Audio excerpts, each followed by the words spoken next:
पुणे जिल्ह्यातील हवेली तालुका आणि याच तालुक्यातील एक छोटंसं पण चैतन्यमय गाव म्हणजे वडगाव शिंदे। गेली 28 वर्ष या गावाच्या मातीने एका अशा व्यक्तिमत्वाला पाहिलंय ज्यांनी केवळ फळ्यावरची गणितं मांडली नाहीत, तर शेकडो मुलांच्या आयुष्याची विस्कटलेली गणितही अत्यंत मायेने सोडवली। हे आहेत शिक्षण यात्री कल्याण लक्ष्मण बर्डे सर। गेली 3 दशके ते कैलासवासी आबासाहेब गोसावी माध्यमिक विद्यालयात ज्ञानाचा दिवा तेवत ठेवण्याचं काम अविरत करतायत।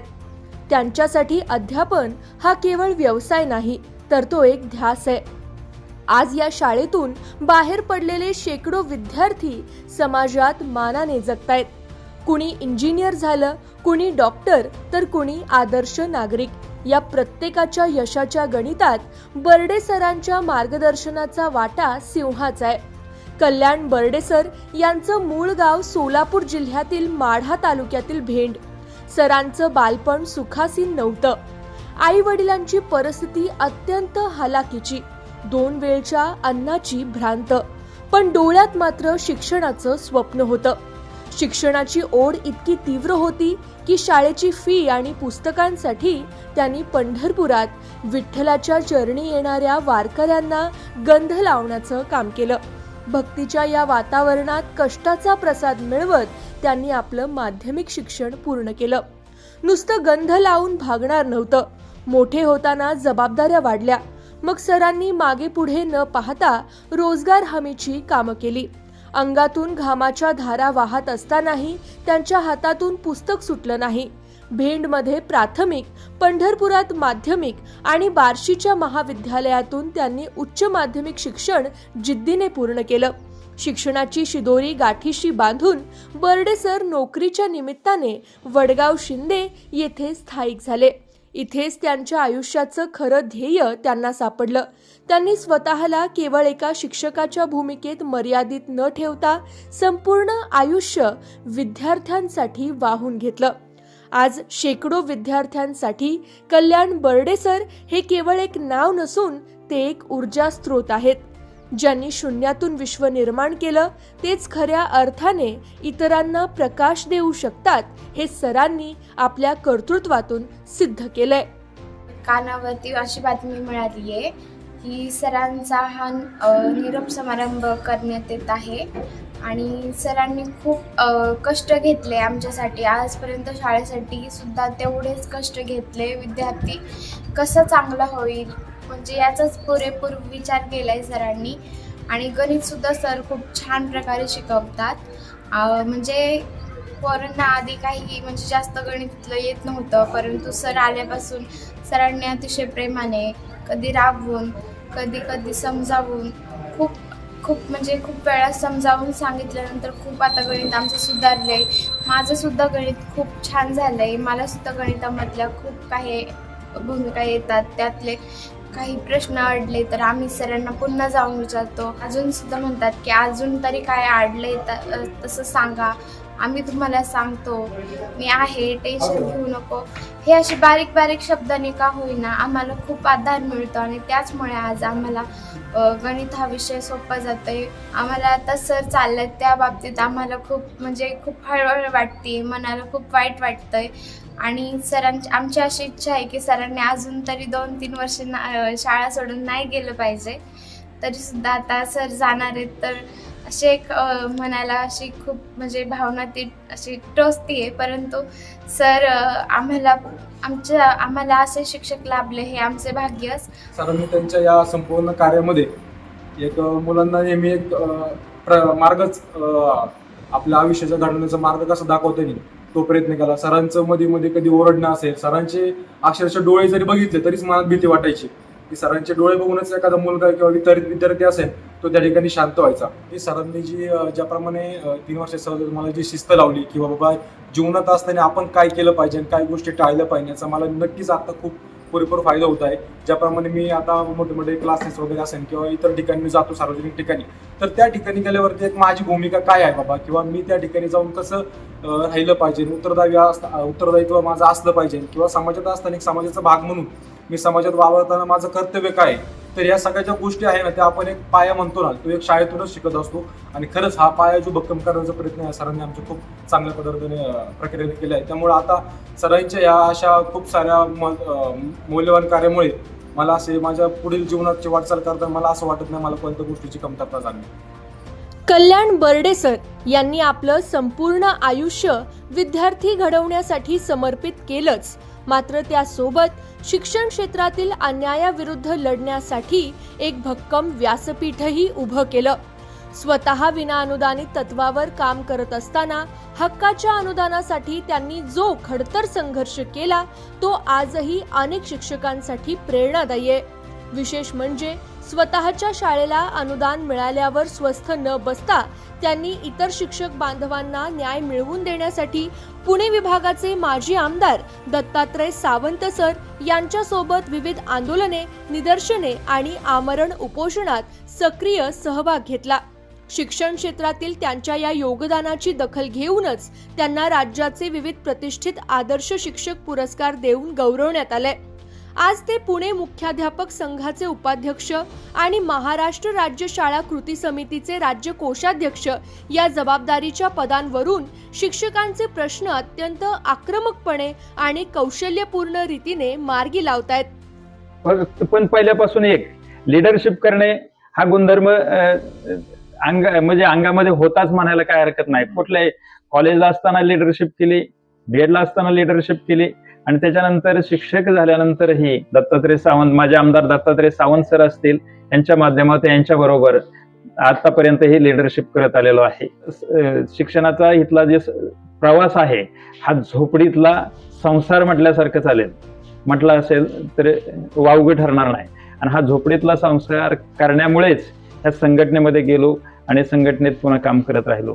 कारण हे सर्व नीट करण्यासाठीच संघटनेचा आधार हवा होता, म्हणून संघटनेत गेलो आणि पुणे जिल्ह्याचं नेतृत्व करत माननीय आमदार दत्तात्रय सावंत यांच्याबरोबर आतापर्यंत काम करतो आहे. आता मी माझ्या शाळेतील जे विद्यार्थी आहेत ते विद्यार्थी मी माझे विद्यार्थी म्हणतो. माझे विद्यार्थी जे मी माझ्या मुलांकडून अपेक्षा ठेवतो तेच मी माझ्या शाळेतील माझ्या सर्व विद्यार्थ्यांकडून अपेक्षा ठेवतो. आणि माझ्या स्वतःच्या मुलासाठी जे जे मला करता येतं किंवा करावं लागतं ते मी माझ्या सर्व शाळांच्या मुलांसाठी करत असतो. यातून बरीच मुलं खूप उच्च पदावर गेले. हे करत असताना मात्र जे उपक्रम असतील, आंदोलन असतील, हे असतील, परंतु मी माझं मुख्याध्यापक म्हणून शाळेत काम करत असताना मुख्य अध्यापक म्हणून काम केलं. कारण शिक्षक म्हणून काम करत असताना काही जबाबदारी कमी येते. मुख्य अध्यापक म्हणून काम करत असताना आपण मुख्य आहोत याचा अर्थ आपण सर्वांच्या अगोदर तिथं हजर झालं पाहिजे. जे शाळेत जे काय असेल त्याची जबाबदारी माझी आहे याची जाण ठेवून काम करावं लागतं आणि ते करण्याचा प्रयत्न मी केलेला आहे. संस्थापकाच्या बाबतीत म्हणायचं म्हटलं तर माझे संस्थापक, माझ्या बाबतीत म्हटलं तर माझ्या संस्थाचालकाने मला कधीही एकही शब्द त्यांनी सांगावा असं वाटलं नाही. आणि जेव्हा जेव्हा संस्थेमध्ये कार्यक्रम असेल, जेव्हा जनरल कार्यक्रम म्हणजे 8-9 आमच्या 9 शाखा, कॉलेज ही सर्व मंडळी एक मीटिंग असते.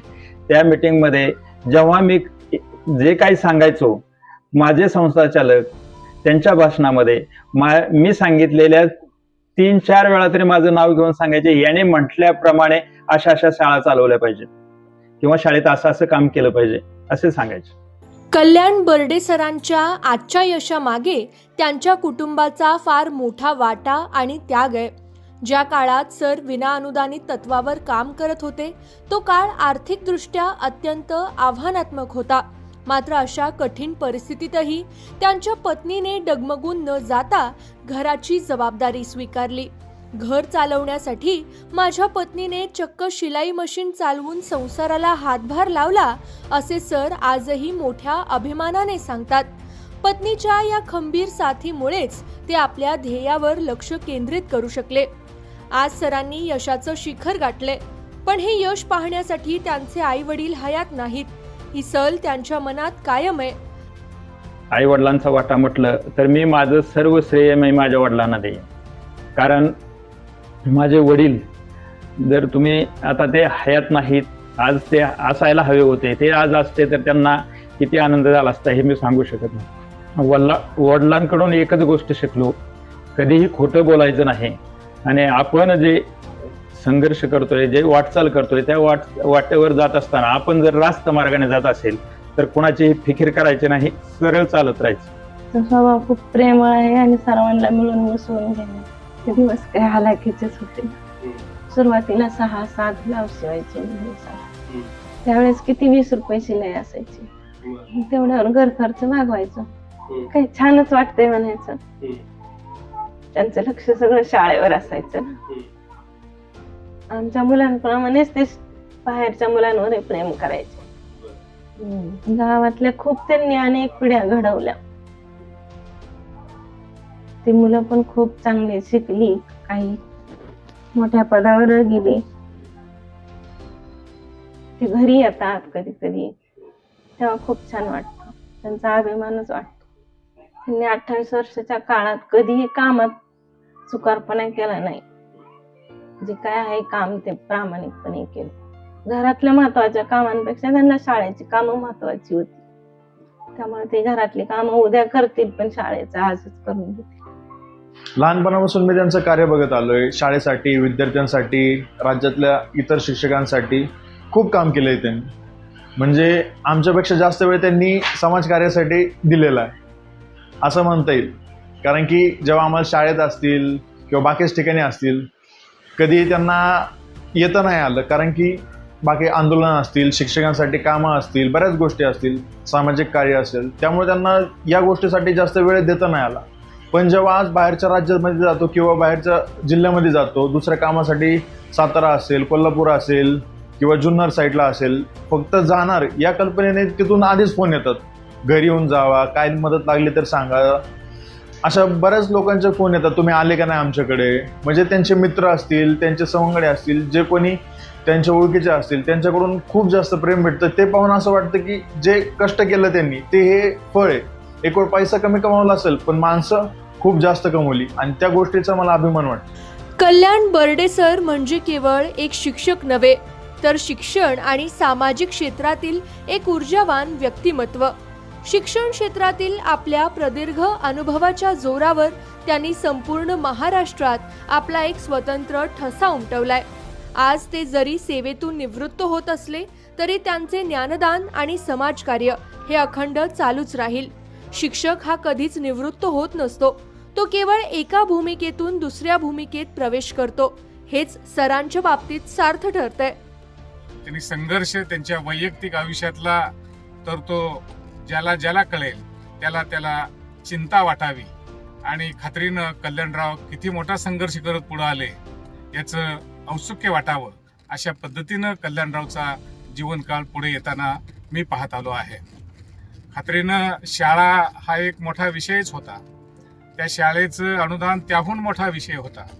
पण त्या पुढे जाऊन आपण नोंदणीत झालो तरी आपल्या पाठीमागे राहिलेला बांधव हा कसा अनुदानावरती येईल नव्हे. आज सुद्धा मी 15 तारीख आहे आज सुद्धा मला भोसरी मधून एक फोन आला, राजगुरुनगरचा एक फोन आला आणि त्या फोन मधून सुद्धा कल्याणराव बर्डे सरांचं नाव संबंधित असणाऱ्या छोटे छोटे प्रश्न समस्या असणाऱ्या बांधवांचे ज्यावेळेला फोन येतात त्यावेळेला कल्याणराव बर्डे सरांचं पुणे जिल्हा म्हणून या ठिकाणी त्यांचं नाव ते शिक्षक काढत असतात. त्यांनी मला आजही कल्याणराव बर्डे सरांनी आम्हाला सांगितलं आहे, कल्याणराव बर्डे सर आमच्या समस्याचं उकल करतात. अशा फार म्हणजे जाणीवेनं हे सगळे बांधव बोलत असतात. त्यावेळेला आम्हाला खूप त्यांच्याविषयी अभिमान वाटतो. महाराष्ट्र राज्य शाळा कृती समितीला न्याय देत असताना त्यांनी पुणे जिल्हा मुख्याध्यापक संघामध्ये सुद्धा खूप चांगलं काम, जिल्ह्याचं नेतृत्व करण्यापर्यंतचं काम आज सुद्धा ते या पुणे जिल्हा मुख्याध्यापक संघाचे उपाध्यक्ष म्हणून सुद्धा ताकदीनं काम करत आहेत. आणि आम्हा सर्व महाराष्ट्रातील कृती समितीच्या बांधवांना याच्याविषयी त्यांचा नेहमी गौरव वाटतो, अभिमान वाटतो. सरांच्या या सेवापूर्ती समारंभाच्यासाठी म्हणून एकीकडे मी शुभेच्छा देत असताना दुसरीकडे मला त्यांच्या भविष्यातल्या काळाविषयी सुद्धा खूप औत्सुक्य आहे. कारण हा योद्धा आहे, हा योद्धा थांबणारा नाही. सेवा थांबली तरी ते थांबणार नाहीत. कारण मला खात्री आहे की महाराष्ट्र राज्य शाळा कृती समितीनं पेन्शनचा एक मोठा लढा या राज्यामध्ये 26,500 बांधवांचा उभा केलेला आहे. तो लढा सध्या सर्वोच्च न्यायालयात आहे आणि त्या लढ्यामधला सक्रिय कार्यकर्ता, सक्रिय नेतृत्व म्हणून कल्याणराव पुढे भविष्यामध्ये काम करतील. येणाऱ्या थोड्या काळामध्ये हा अंतिम टप्प्यात आलेला लढा यशस्वी करण्यासाठी सुद्धा ते स्वतःची मौलिक वेळ भविष्यामध्ये देतील. जे जे काम एक सामाजिक बांधिलकी म्हणून जी करावं लागेल ते करतील अशी सुद्धा मला अपेक्षा आहे. मी त्यांना या त्यांच्या सेवापूर्ती समारंभाच्या निमित्ताने खूप मनापासून शुभेच्छा देतो. त्यांच्या भविष्यातल्या आयुष्यासाठी दत्तात्रय सावंत त्यांचा लहान भाऊ म्हणून कायम त्यांच्या सोबत राहील ही या ठिकाणी आश्वस्त करतो आणि थांबतो. शिक्षणाच्या ध्येयवेड्या प्रवासासाठी कल्याण बर्डेसर आज पुणे जिल्ह्यातील वडगाव शिंदे येथे स्थायिक झाले असले तरी त्यांच्या मनाचे कोपरे आजही सोलापूरच्या माढा तालुक्यातील भेंड या आपल्या मूळ गावाने व्यापलेले आहेत. कर्तृत्वाच्या आकाशात भरारी घेताना त्यांनी आपल्या मातीशी असलेली नाळ कधीही तुटू दिली नाही. सरांचा स्वभाव म्हणजे आपुलकीचा झरा. मोठा माणूस झाल्याचा कोणताही आविर्भाव न ठेवता ते आजही आपल्या लोकांशी तितक्याच प्रेमाने जोडलेले आहेत. गावातील सुख असो वा दुःख बर्डेसर तिथे हक्काने उभे असतात. कल्याण बर्डेसर हे माझे बालपणीचे दोस्त आहे, मित्र आहे आणि त्यांचा आणि माझा सहवास हा लहानपणापासून इयत्ता पहिलीपासून ते आतापर्यंत सलग चालू आहे. त्यांना अख्ख्या आयुष्यामध्ये खोटं हे कधी खपलेलं नाही. आम्ही लहान असताना मराठी शाळेमध्ये एकत्र असायचो. कुठलंही कार्य करत असताना दोघं मिळून असायचे. गावामध्ये बर्डे सरांचं कुटुंब हे आदर्श मानलं जायचं. गावातील कोणताही इव्हेंट असू द्या, तर मग गावचं इलेक्शन असू द्या किंवा भांडण तंटा असू द्या, पुढं होऊन हे सोडवण्याचा प्रयत्न करत असतो. सर जवळजवळ 28 वर्ष झालेत या शाळेमध्ये शिक्षक आणि मुख्याध्यापक राहिलेले आहेत आणि आता ते निवृत्त होत आहेत. मला या गोष्टीचं जरा थोडंसं वाईटच वाटतंय, कारण गेली 28 वर्ष आदरणीय बर्डे सरांबरोबर मी शिक्षक म्हणून कार्य केलं आहे. बर्डे सर कसे आहेत, कसे शिकवतात, त्यांचं समाजाबरोबर नातं कसं आहे, संस्थेबरोबर नातं कसं आहे, मी अतिशय जवळून पाहिलं. सगळ्यात जवळचं साक्षीदार बर्डे सरांचा मीच आहे. आदरणीय बर्डे सर आणि मी एकदम म्हणजे सुरुवातीला एकत्र शाळेत आलो, परंतु सरांचं कार्यकौशल्य प्रचंड असल्यामुळं सरांना मुख्याध्यापक पदाची संधी मिळाली आणि त्या संधीचं आदरणीय बर्डे सरांनी खरंच सोनं केलं आहे. बर्डे सरांनी आणि सामाजिक उपक्रम शाळेमध्ये राबवलेत. विद्यार्थी घडवण्यासाठी त्यांना काही वेगळ्या मदत हवी असतील किंवा आमच्या काही शिक्षकांच्या अडीअडचणी असतील, शाळेतल्या काही कमतरता असतील, याची जाणीव ठेवून त्या दूर करण्यासाठी बर्डे सरांनी अतिशय मनोभावी प्रयत्न केला. कल्याण बर्डेसर केवळ एक शिक्षक नाहीत, तर हृदयापासून माणुसकी जपणारे एक सहृदयी दीपस्तंभ आहेत. शिक्षणाची चळवळ असो वा सामाजिक लढा, एका खऱ्या योद्ध्याप्रमाणे ते सतत अग्रभागी राहिले. थांबणे हा शब्द त्यांच्या शब्दकोशात नाही, कारण त्यांचा पिंडच मुळी सतत वाहत राहणाऱ्या ज्ञानगंगेचा आहे. आज जरी ते शासकीय सेवेतून निवृत्त होत असले तरी सेवा कधीच निवृत्त होत नसते. निवृत्ती हा केवळ एक कागदोपत्री सोहळा आहे, पण सरांनी दिलेली शिदोरी आणि त्यांनी प्रज्वलित केलेली ज्ञानाची ज्योत विद्यार्थ्यांच्या आणि समाजाच्या मनात अखंड तेवत राहील. शिक्षक कधीच निवृत्त होत नसतो, तो फक्त आपल्या कार्याची दिशा बदलतो. बर्डे सरांचा इथून पुढचा प्रवास अधिक ऊर्जस्वीतेचा, आरोग्याचा आणि सुख समृद्धीचा जावो. त्यांच्यातील चळवळीचा योद्धा असाच कार्यमग्न राहो, हीच सदिच्छा. सरांच्या पुढील वाटचालीस कोटी कोटी शुभेच्छा.